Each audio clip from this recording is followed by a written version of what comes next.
Әлемдік Гиннестің рекордтының құрылғанына, алғашқы ғажап туындының енгеніне биыл 70 жыл. Ал қазақ халқының көптеген мұралары сол қорда сақталған.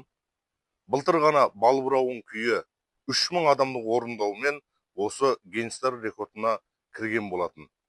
Сондықтан біз қазір сіздерге өзіміздің күйші әріптесіміз Нұриден Мұсаұлының орындауында Балбырауын күйін бірге тыңдайық.